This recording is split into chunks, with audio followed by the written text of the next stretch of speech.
And good evening, good afternoon, good morning to wherever you're watching or listening to this podcast from here in the Philippines or from whatever part in the world. Welcome to my podcast, the RJ Ledesma Podcast.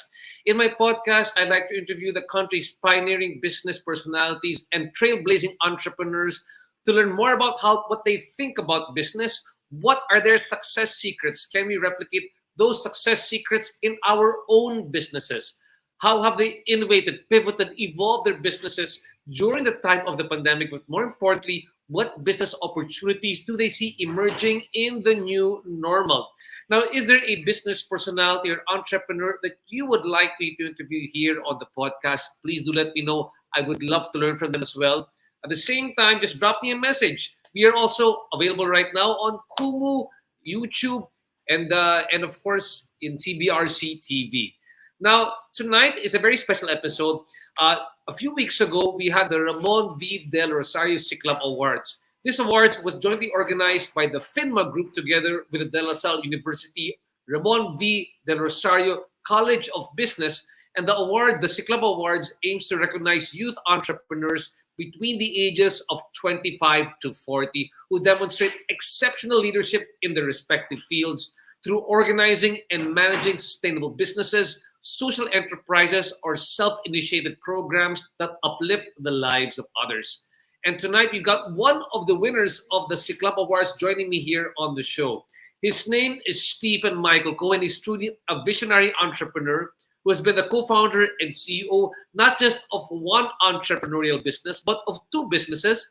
The first one you might be familiar with if you are a beer connoisseur, that is Nipa Brew Craft Beers.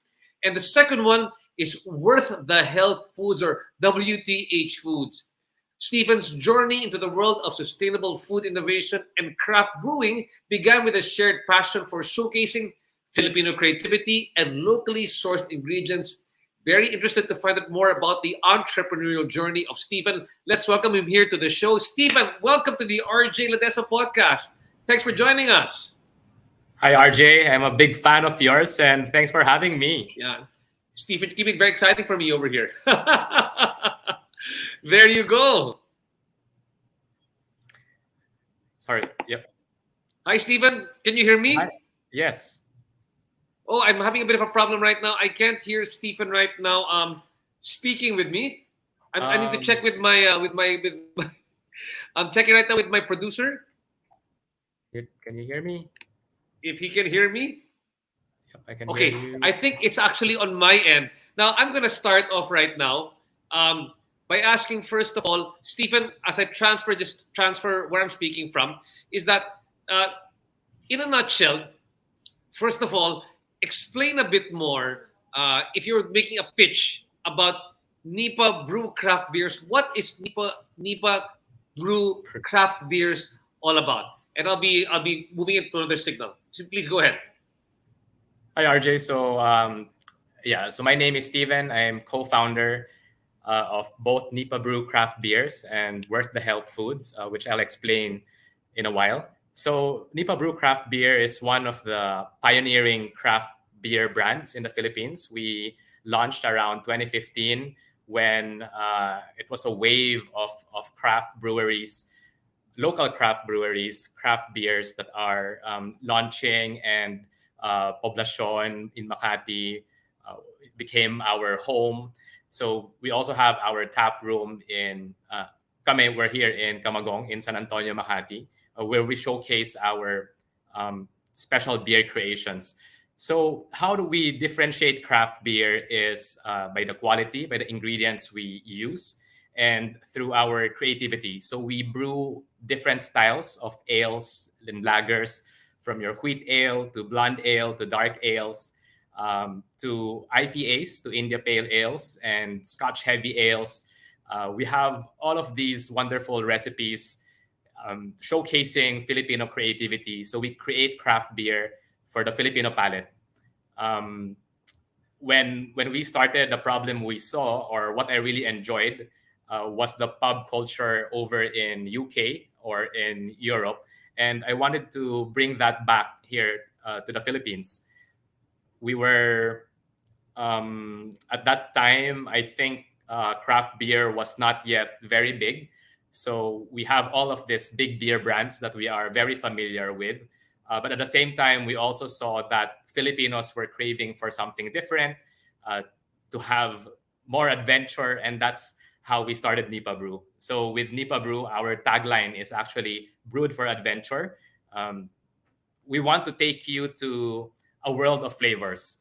We want to let you experience something that's not boring anymore. And we feel that craft beer is, uh, I guess, the future, part of the future. The same with our other business, the Worth the Health Foods, a plant-based alternative protein startup, which I'm also very excited to talk about.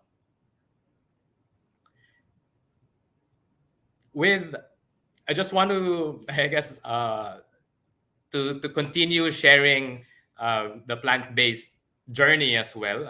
It was during pandemic. We all experienced the pandemic, and we wanted to eat healthier and be healthier. And that's also when partially our journey about plant-based alternative proteins began. So Worth the Health Foods is a plant-based alternative protein startup. We are operating in the Philippines, doing R&D in Singapore and in Prague, where one of my co-founder is as well. We sell our plant-based meat products under Umani, which sounds like umami, the taste, but it's also the Tagalog word for harvest. So we wanted to truly showcase a Philippine brand of plant-based meats, seafood, and alternative protein. We also have a few kiosks out there called Umani Bistros, which we use to showcase new creations of our plant-based products in very familiar formats. So from your sisig to sausages, shawarma, which are all plant-based, and some unique creations like a sisig pancit bihon or sisig wonton, which we are releasing soon as well. And our main test kitchen is also in Makati, sharing space with Nipa Brew Craft Beers here in on Camagong Street, San Antonio Village in Makati, where we showcase more food innovations. So we're moving beyond plant-based meat. We're also researching on other plant legumes from the Philippines, from kadios to mongo to, of course, you have your usual soybeans, but we're also testing the nutritional, functional, and textural properties of other plant ingredients like jackfruit, microalgae, macroalgae, or seaweeds, and even coconut. We're fermenting different products to enhance their nutritional contents. And yeah, that's I think that's about the two businesses so far.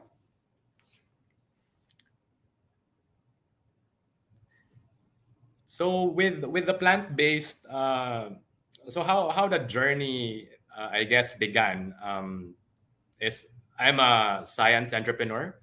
I I took up biology back in college, and I have two masters. One is from UP, and another one from University of Cambridge.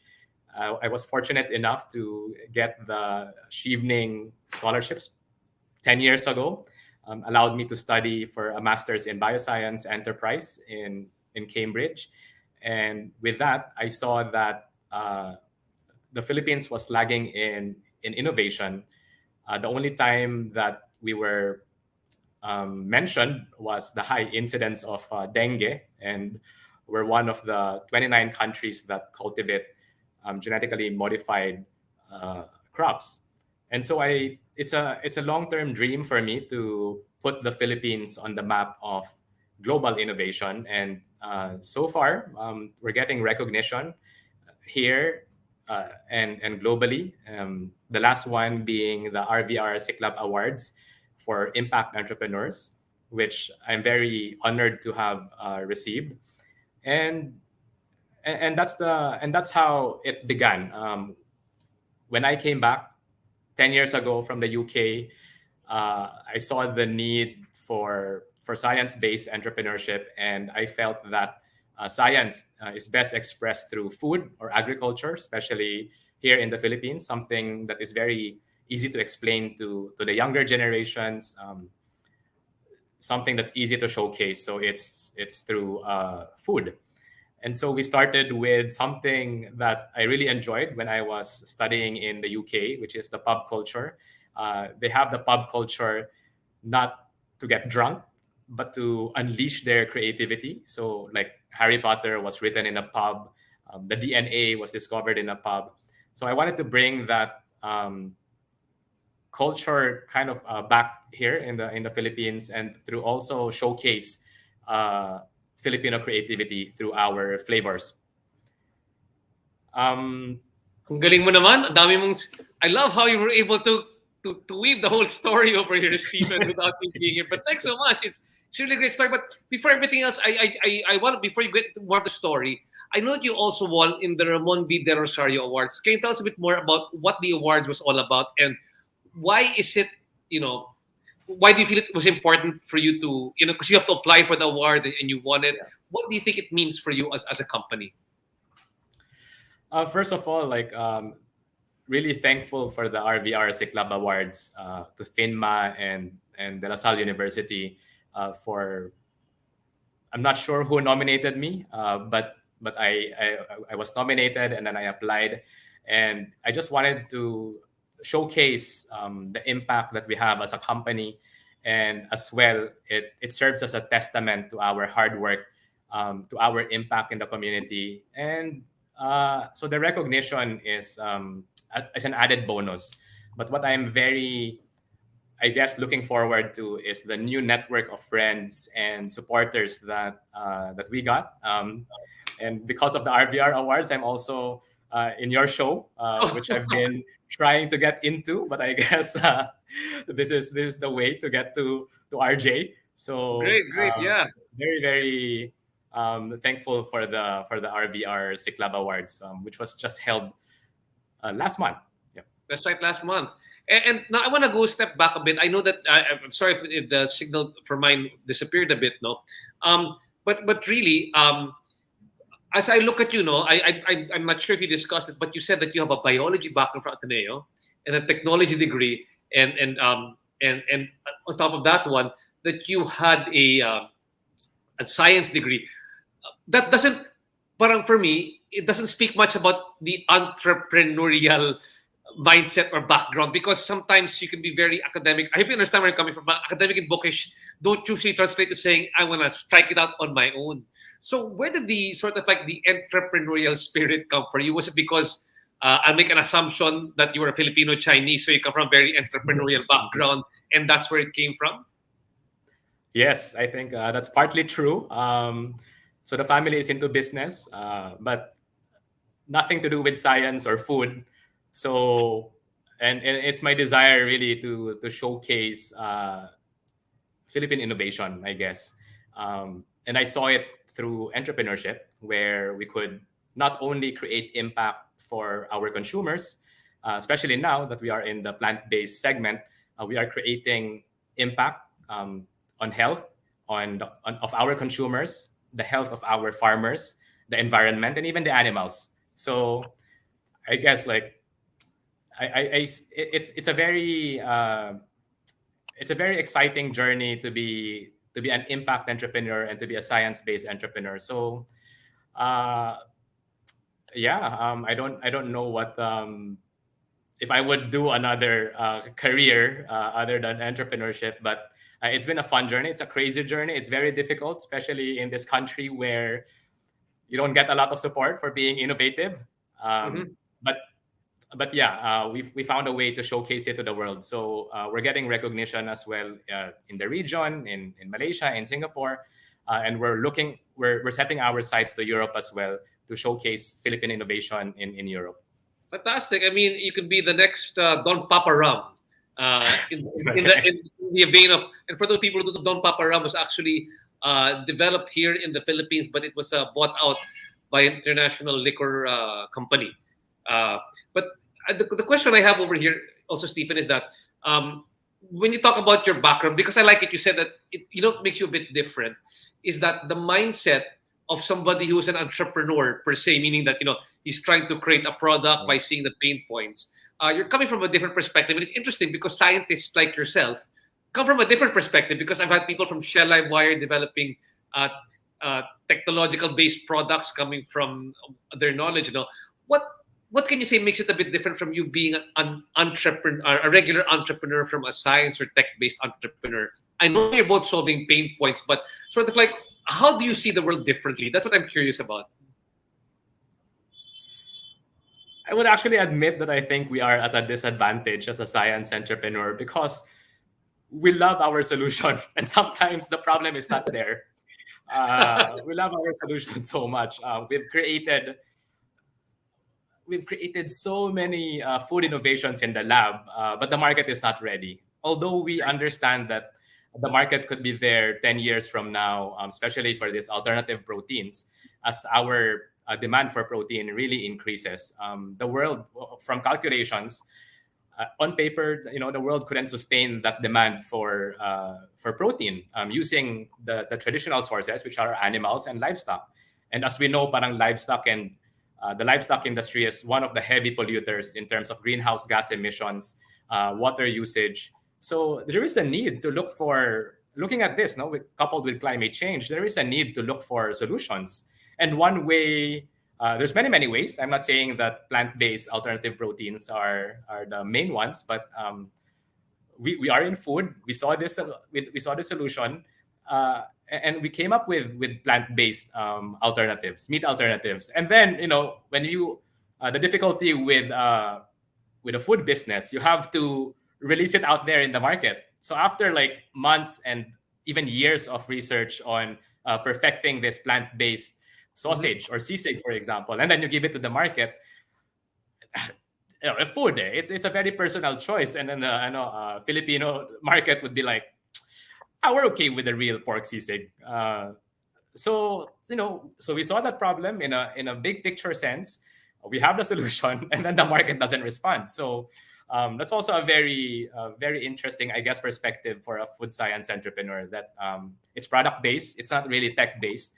We're competing against other food companies, which are very focused on taste and the cost as well, especially with a very difficult parang economic environment these days with high input costs and taas ng bilihin. Mhm. So Especially yeah, now, especially right now. Actually, right now, yeah. So we have a solution for a very long term problem, um, but we have to also keep ourselves grounded and see the reality. What's happening here? What do Filipinos need? What do our regions or markets need? So yeah, I think as scientists, we fall in love with our babies very much. We love to stay in the lab, create all these wonderful innovations and creations, and then, we doesn't realize that maybe the world is not ready for these solutions. So, yeah, so I guess it's a little bit of a disadvantage versus the real entrepreneurs who really understand the problem and really find solutions, disregarding whether they fall in love with their creations or solutions. But yes, I think you're right. Being an entrepreneur, you have to look for that big problem and solve it. Which is very interesting because actually we can talk about the whole journey. I mean, it's interesting to actually talk about the journey and how you plan to get there. Because I mean, like for us who are trying to be entrepreneurs, the idea is that every, and I'm sure same with you. It's every failure is just a way to figure out your pathway to success, or you just keep on iterating your dish, or you keep on iterating what you Yeah. have until you finally come up with a solution that there's a better product market fit, especially for your product. Yes. Yeah. Yes. Now, then having said that, I want to go right now. I know you were telling a bit of the story about the Nipa Brew, and let's go back to that one because I like that sort of insight that you gained from there. And you were saying that the insight you gained was when you were in the UK studying for your master's degree. Um, you realized that the insight came when you were drinking in a pub, right? That's sort of where the insight came. Tell us a bit Yes. more about that one because it's nice to relate it to what's happening here. Uh, I guess when coming from my background, studying in a local university, and then scientists, the science buildings, it's just beside the business buildings, but I never got to meet uh, the the business people, my batchmates who are in the business college, and I was like, how is this? Where can innovation spark if these Mm. two great people don't meet, the science people and then the business people? So when I was in Cambridge, that's what I really appreciated. All of their networking actually are either have some kind of a beer. So the whole school, there's like some beer to loosen up the tongues and have these Parang conversations between sponsored pa ng scientists and business university people. yung sponsored ng university yung pub nila, di ba? Parang the pub is the place where everybody gets together and the university even says, yeah, the sponsored, it's part of the culture, right? Yeah, yes. And it's not there to get drunk, but to let the creative juices flow.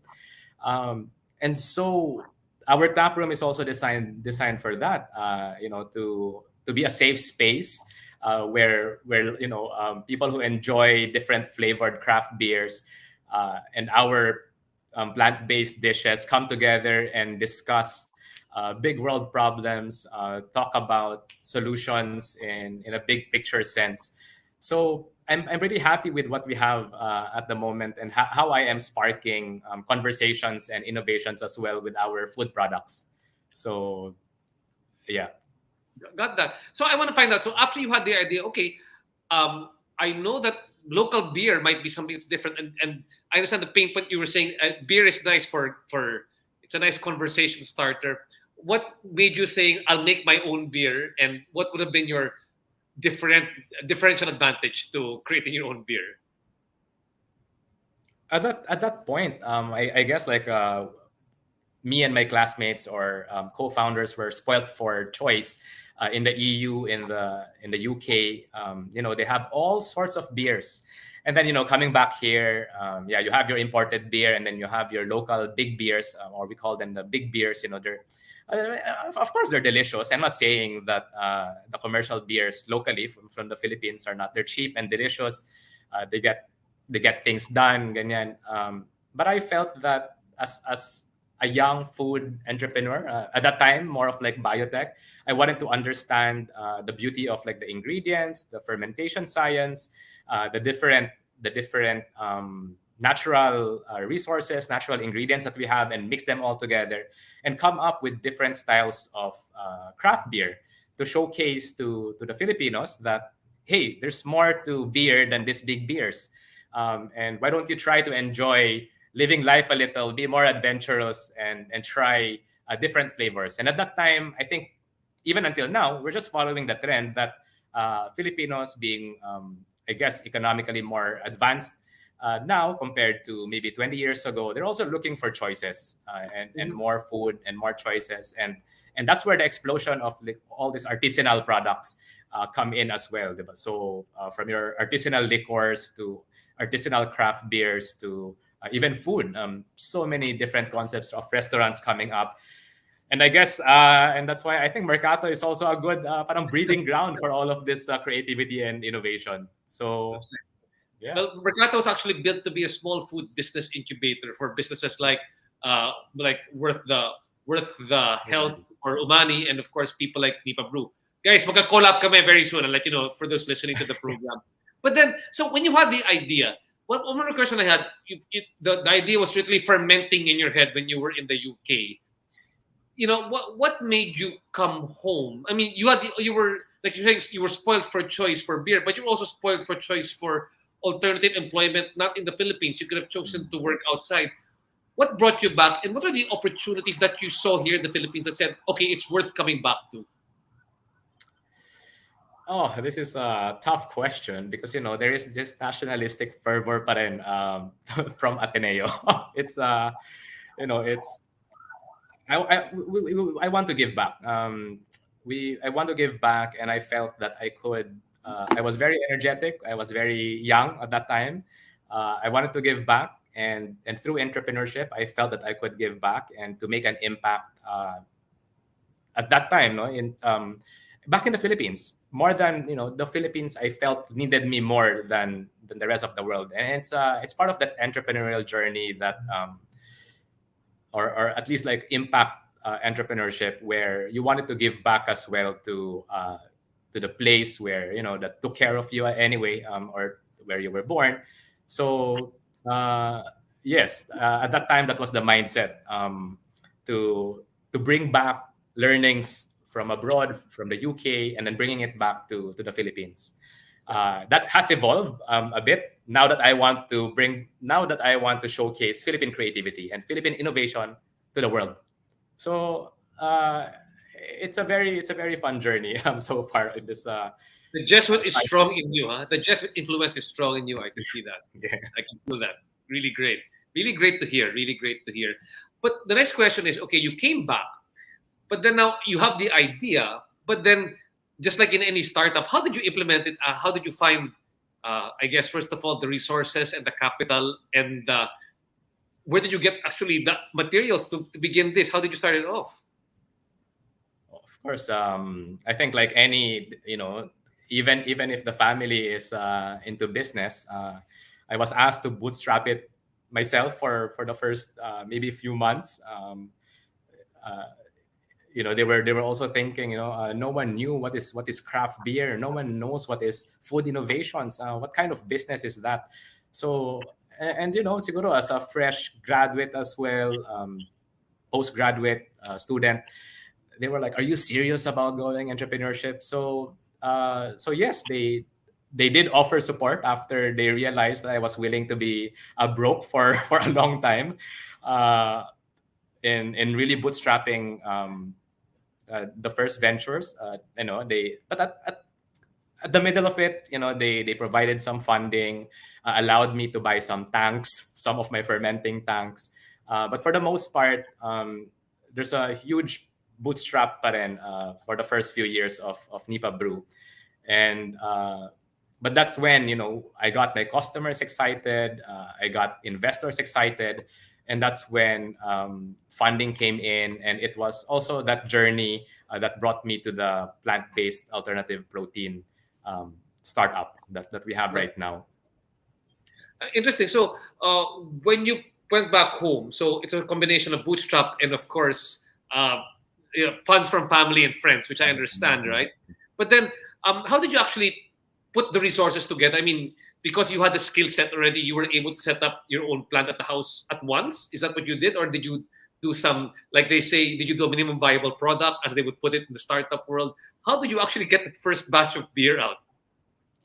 That's a very good question as well. So at that time, the difficulty with craft beer is there's a minimum investment to get the tanks, to get the you could do the home brew, but it's really different from a little bit of a more commercial craft beer setup. So you need to invest in tanks na, and they cost siguro upwards of a few 100,000 to even like a few million pesos.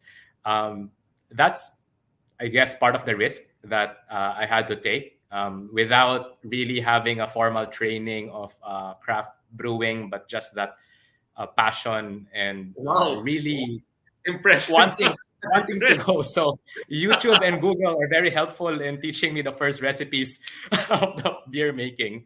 Lakas ng Yeah, loob mo. I can see. wala, when you're young and you felt that you have nothing to lose and everything to gain, and then now that you realize, and like you've mentioned, after going through it several, you get smarter and smarter as the days goes along, and really absorbing it all in. But I guess at the end of it all, it's making your customers happy. Parang when you see them happy and really thankful for the products that you have, it just takes away all the hardships and difficulties, and makes you want to continue and continue to grow.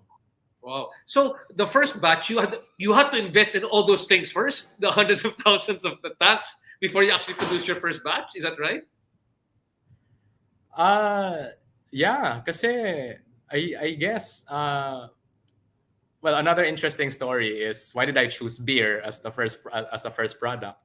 At that time, sabi ko, I was enjoying beer, and I was going into entrepreneurship head on. So I said, there will be very good days, there will be very bad days. If I'm happy, there's beer. If I'm sad, there's beer. If it becomes a bad batch, we'll just finish it. So I go, oh, baka walang talo. Baka walang talo kasi we'll just drink everything. Ganda ng So mentality. that I was like that. I like that entrepreneurship mentality. That's very interesting for me. And then when you did it, I mean, another question I had is that your background is strong in product, I guess, R&D, because that's where you came from. But how did you do with them? How did you go about the marketing of this one? Because not to say that you're not marketing savvy, but marketing isn't something that seemed to be your track, right? How are you able to market the beers and create the different flavors? I think what's good with the craft beer community is when you're in that community, parang people gravitate towards that. All sorts of people from corporate marketing to everyone seems to enjoy a good beer, a craft beer. So I had to go out of my way to look for partners or potential employees also who enjoy the craft beer. So it's all about parang at that time I remember we were all part-timers. I couldn't pay them, they couldn't leave their jobs. So sige, part-time na lang lahat. We're helping out for sweat equity or what. And out of that passion talaga to create a consumer-facing craft beer brand, you have to scrape through all your connections and contacts list. So I think like we all started there. Uy, may kilala ka bang marunong bang marketing? May kilala ka bang graphic designer? We that was my day one as well. I was the driver. I was delivering my first cases of beer. I was the one pitching to the bars. I was opening the bottles in front of them. Hey, try it man lang, ganyan. Picking up the bottles for reusing, for recycling. So I went through all of that. Being in bazaars, at that time, usong-uso yung mga bazaar, Oh, alala sa ko, yeah. Rockwell or so whatever. Yeah, I was setting up, in my tiny Wigo, cases and cases of beer. I can fit in the whole booth sa loob ng small car na yon. And yeah, setting it up, going home past midnight just to scraping it. So, I think I went through the motion. Yeah. Anyway, good days, bad days, there's always beer, right? Yes. So at the end of the day, pag uwi sa bahay, okay, there's a bottle waiting there. But my question now is, okay, you've gone through the. It seems that you were. I mean, for me, you seem to be like a risk taker, which is great. That's what entrepreneurship is about. There's big risk, and what people don't know is, like you said, there's good days and bad days. And on those bad days, you really want to quit. Were there times that you said to yourself, like any entrepreneur, ayoko na, this is too much.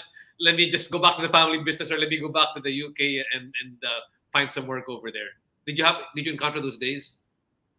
Every day, every it's still going on every day. Like so yeah, but I guess as entrepreneurs, we don't. There's just something that in our brains that we just don't give up. If there's a will, there's a way. If there's a way, we'll try it. We'll try it. We'll keep trying. And I think that's also the beauty of entrepreneurship. Life is never boring. It can get very dangerous and risky when now that I have two young kids as well. So Oh like yes.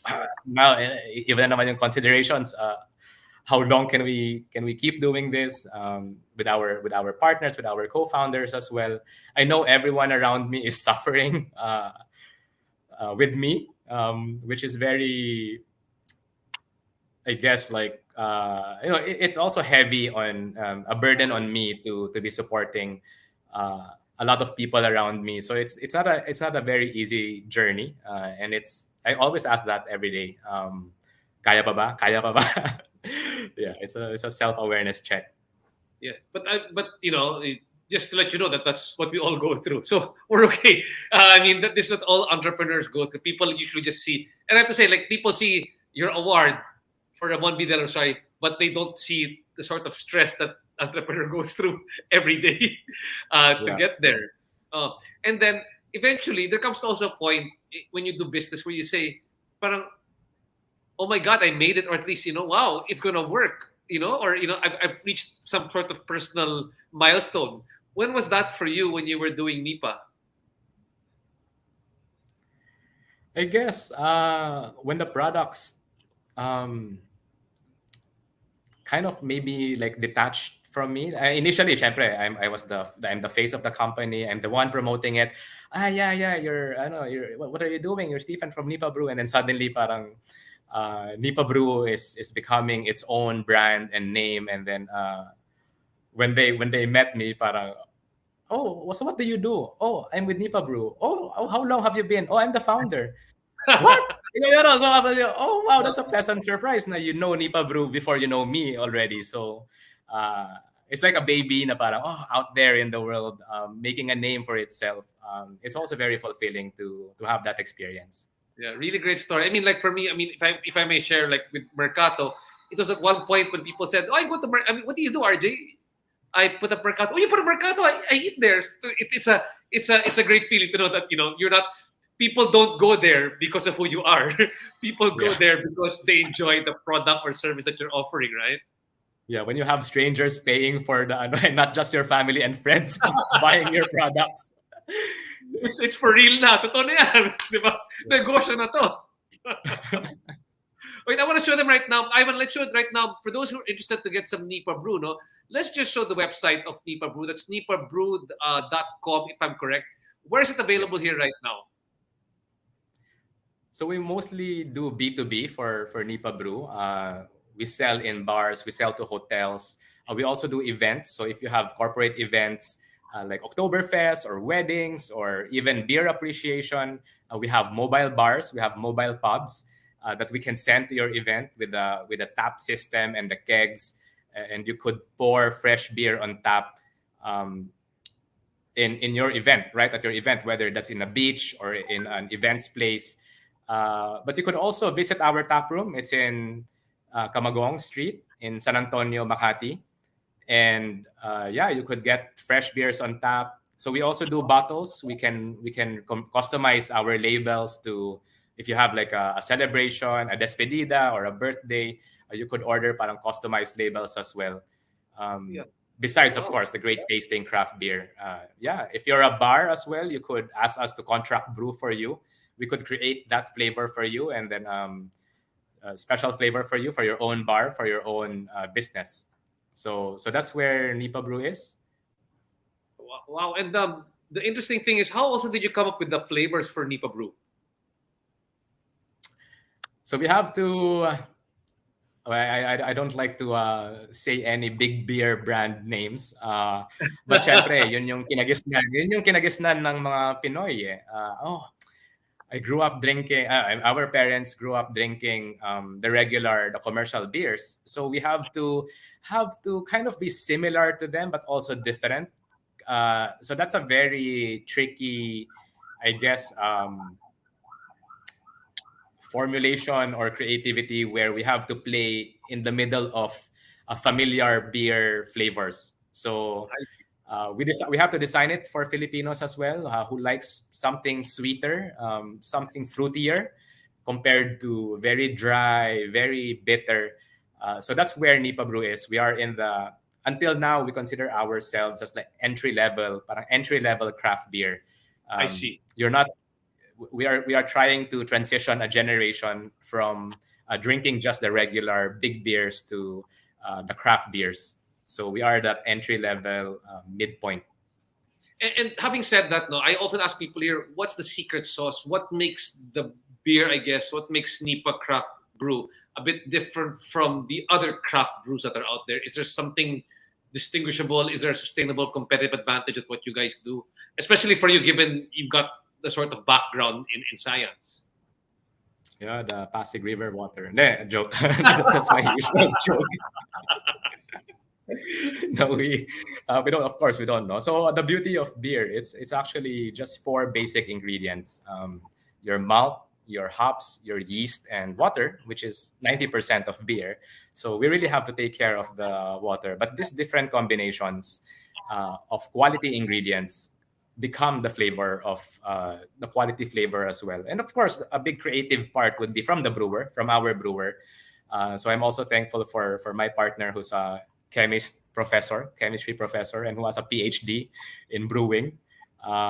So that's where also the flavor comes in, the creativity of the brewer. So we really like to showcase the person brewing behind the beer. So that's the story, and we're very happy. You can come, you can check our brewery. We tour you around the brewery. I show you the ingredients. There's no problem. There's no secret to this, but quality and I don't. I can even show you the recipe. It's okay, but it's not difficult to brew, but to maintain that quality. So for me, quality is number one, and of course, customer service. Diba? We all train to really kind of bend over backwards for our customers as well, to for them not only to enjoy the product, but the whole experience. So I guess with any business, yeah, that's the secret recipe. Got that. So thanks so much for sharing this part of your story with regard to Nipa Brew. Now, this time around, I want to shift now to Umani. It's Umani now this time around. For those who don't know, did you get the chance to explain earlier on what you do for Umani? A little bit, yes. So Umani is the brand that we have for our plant-based meats and seafood and other plant-based protein solutions, including we have plant-based parang cheese sauces or dairy. We're also working with other legumes, looking for the protein inside them, to not to replace your meat, but to complement your meat. I'm not trying to replace lechon. It's a very cultural thing. Pero yung mga sisig, pwede na yon. Yung mga tabi-tabi, mga giniling, ganyan. And yeah, so that's where the plant-based protein comes in, and we're so much healthier than the products that we are trying to replace. So yun naman, it was born out of the pandemic with the Did you happen plant-based to be? Can I movement. just ask? Did you happen to be a vegetarian or uvolacto vegetarian? I'm not. That's why you came up with the I'm idea. more plant-based, so it's called parang flexitarian. So a flexible vegetarian. As much as possible, I look for plant-based, but parang culturally, it's really difficult for the Philippines. The Mhm. family handaan ganyan, laging may meat. Sometimes it's just too quite inconvenient to avoid them. That's why we're creating products that are really convenient for you. to try. So we see that pain point as well. Na it's for the Philippines, it's very inconvenient to eat more plant based. So we're there again. Hopefully, it's a solution that there's a problem too, but so Yeah. far, it's a yeah. No, I was gonna say because I was actually vegetarian for 10 years. I was an ovo-lacto vegetarian for 10 years, and I Mm. went back to becoming a pescatarian. Now I am an everything eater. So Okay, okay. I'm always very happy to support a plant-based diet. So Yeah, I want to go back to the idea. So that's not. This is what I'm curious about, diba? So you were saying earlier on, you created beer, and of course, every day is a struggle, right? As an yeah. entrepreneur, and then all of a sudden, you choose to introduce another pioneering product. Parang, I mean, rather bluntly or rather pessimistically, masakit ng ulo mo sa beer, sumakit pa yung ulo mo sa isa pang brand na very trailblazing, di ba? What brought you to that point? Sabi ko, kaya kong tong dalawa. Or you just saw pain point, parang ganyan. Of course, you see an opportunity and you feel that you have the idea that fits the opportunity. It's not always correct, but we saw it, especially we actually started the R&D before the pandemic happened, Okay. and kahit pa paano the pandemic accelerated that the health trend. Of course, everyone was more careful of their health, and we were actually, I think, quite benefiting for that. Everyone was at home, everyone was paying attention to their diet. So it was we saw that opportunity, and we thought that it was the perfect time to also launch this plant-based meat brand. And previously, I've been trying to grow Nipa Brew, but maybe I didn't think through it enough. Craft beer is actually a very local play. Uh, we are appreciated within our community. Kunyari, here in Makati, itong Nipa Brew from Makati, this craft brewer from Quezon City, this craft brewer from Pampanga. So parang it's a very local play. For 5 years, I was like, I really want to showcase na Philippine flavors to the world. But there's no way I could get the craft beers out in the world. We get all their ingredients. We get the malts, the hops from Europe, from Australia, US, and then put water here, brew it here, put water, and then send them back to the countries where they initially grew yung. It doesn't make sense. Oh my God, what did I don't know. And then, you saw this opportunity. I had a chance to do a fellowship in Rutgers Food Innovation Center in the US. And then that's where I was able to taste yung Impossible, Beyond, the biggest brands in plant-based meat. And then I saw the ingredients. It's like, wait, pea protein, soy protein. Wait, why don't we explore? I see the problem, what they're trying to solve. I'm like, wait, back in Southeast Asia, these flavors don't fly. It's very westernized. It's very American, European. And then can we create some plant-based meat that are for Filipinos, that are for Asians? And then pandemic happened. And then, there's nothing to do. We went back to the lab, research, R&D. We're very happy, not very happy that the market is down, but it allowed us to do R&D as well. So that was the opportunity. Everyone, that sector was so hot globally. So it was my chance to showcase Filipino talent and creativity to the world. Now to the world. So the challenges are, huh? Go ahead. So that I guess the challenges are the same in a way. Like entrepreneurship, brand building, food. Fighting in a saturated market, but also there are the other challenges of being able to showcase to the world. How do I get these products to the global market? So now I'm actually quite happy that we have that opportunity to showcase it to the world. Unlike Nipa Brew, for example, it's a very Filipino brand. It's a very local brand, but with Umani, we're getting interest globally, or at least in Europe and in the other Southeast Asian region. So again, I guess that's kind of fulfillment. We're not earning yet. We're not really earning yet, but that's when we see traction, when we see that our food creations are being appreciated not just by Filipinos, but by foreigners. I'm like, oh, okay, this is. I can die happy now. No, I cannot die yet. I have so much to do. You won't digest it because you're having plant protein, so you're still okay. You're still okay, Stephen. So, Yeah. so I want to ask lang. So I want to go back to. So you were actually developing it even before the pandemic, and you were saying that the pandemic accelerated the development of your plant-based protein foods. Um, just as a matter of when you develop a new product, were you also bootstrapping this one, or were you using the earnings from Nipa Brew to come over here? I mean, just for other entrepreneurs are also looking at that. How do I expand my business? Where do I get the capital, especially if I'm going to a Yeah. second business? Yeah. So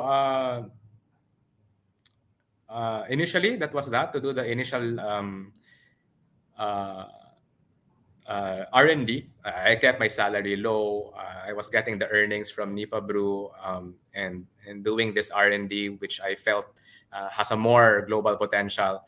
Mhm. And then when the pandemic happened, everyone was into this alternative protein. We were able to raise money. Uh, it was also a very new game for me to try to raise money from really like seasoned investors, VC. So we've raised a little bit of money for this venture, um, for WTH. So now it's a separate company. Uh, I Yon see.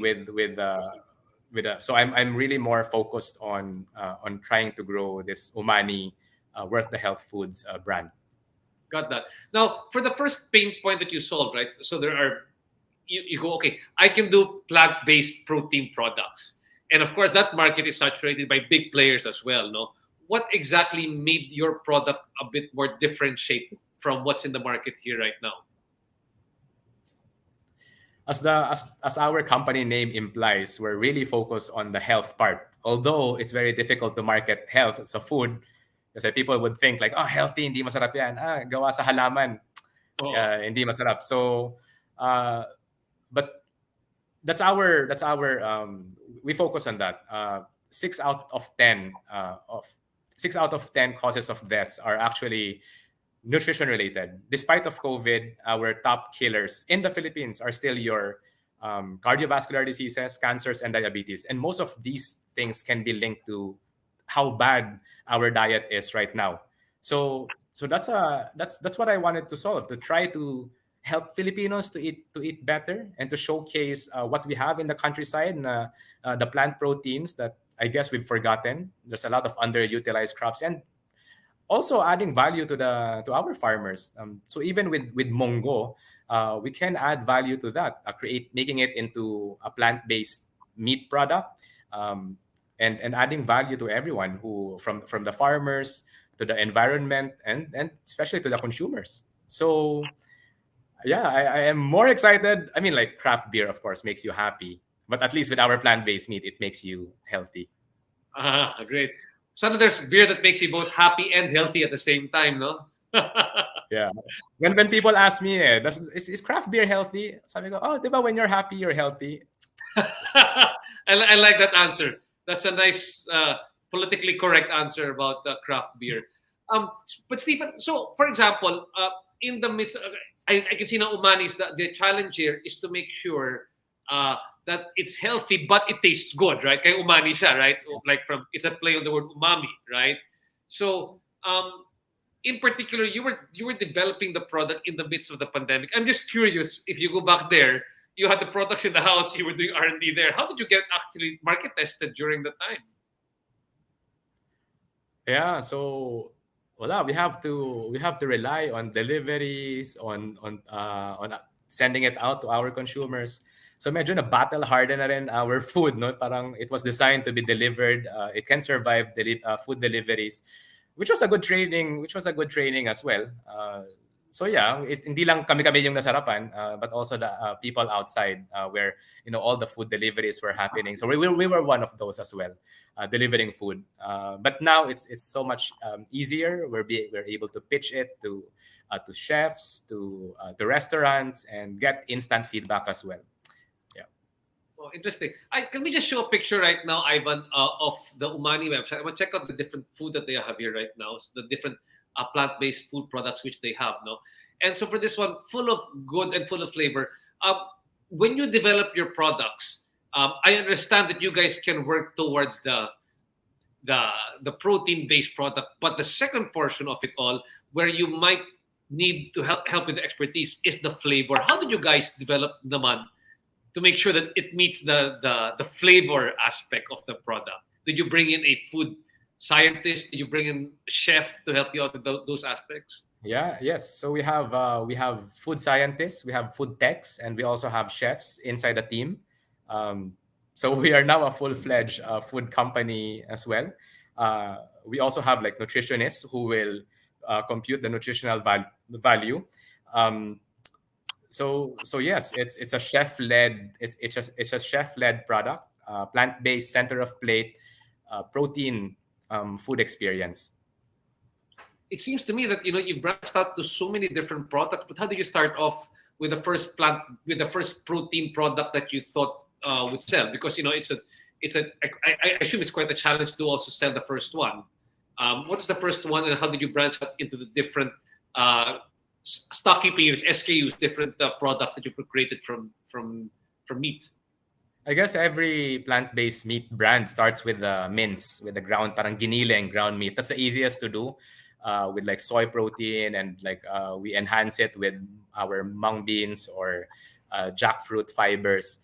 So everyone started kasi yun yung pinakamadali, and then we evolved to the processed meat products like yung sausages, burgers, and then the Filipino favorites, the tapa, and we keep challenging ourselves. This year we launched the crab bites, our seafood products. We also have a plant-based tuna.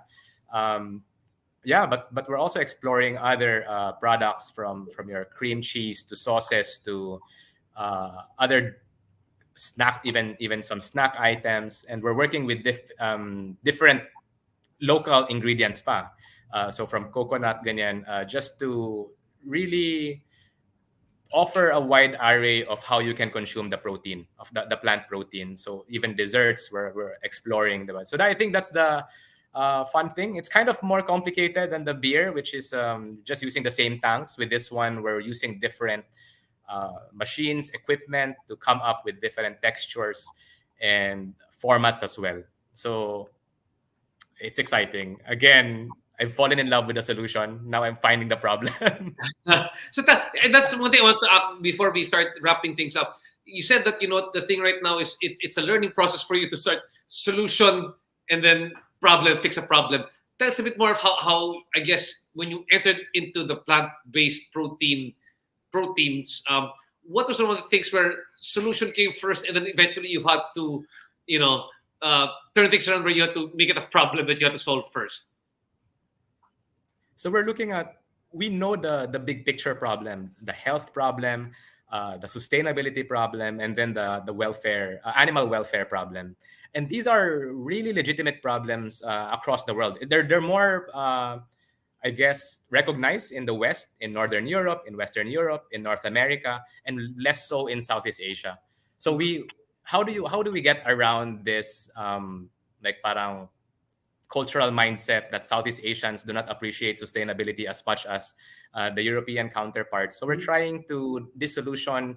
It tastes good. It's thank you na lang. It's plant based. So we try not to market our products as plant based, but something like a healthier version, a yummier version than the real meat products that they're. And at the same time, they're doing good. That's why it's full of good and then full of flavor. So that's our tagline. But surprisingly, if you are in our industry, you'll see many, many new innovative solutions like high moisture extrusion, a cell-based protein, which all form part of alternative protein industry, looking for that problem 10 years from now. So it's a very forward-looking industry, and I hope to see the day when Filipinos and the world eats more sustainably, healthier, and really more kind to everyone, to the planet, to the farmers, to the animals, and to themselves. I guess as the younger generation comes over, diba, the younger generation starts to come into positions of leadership. Usually the idea is that during my time, I'm a Gen X. Environment wasn't a key concern. It was something that was important, but it wasn't the key concern. But as things evolved, it became a bigger and bigger price point. It became a bigger decision-making point in supporting products, and hopefully we evolve towards a more purposeful eating habit where it's not just flavor you're looking at when I eat in the place. It has to be flavorful and it has to be healthy at the same time, or healthy in the sense that you're supporting the climate at the same time. Yeah. It might just, like you said, you're a bit ahead of the curve, but hopefully we get there sooner sooner than later when it comes to your Umani products. I didn't realize, Stephen, that we've taken up so much time. It's been a really, really interesting discussion. But what I want to go back here as we start to wrap things up, no, is you've learned so much. I'm sure that you've gained a lot of wrinkles, lost a lot of hair. Not too much, I hope. But then developing your entrepreneurial spirit, you've made some mistakes along the way. Can you just share with us a couple of things for the aspiring entrepreneurs, aspiring startup people listening to the show here right now? What are the things that you want to share with them? Management tips or hacks that you want to share with them that you wish you knew when you were starting out doing business? Maybe just a couple of, maybe 2 or 3 pieces of advice, for instance. I've always I've always thought that the world is your plant-based oyster.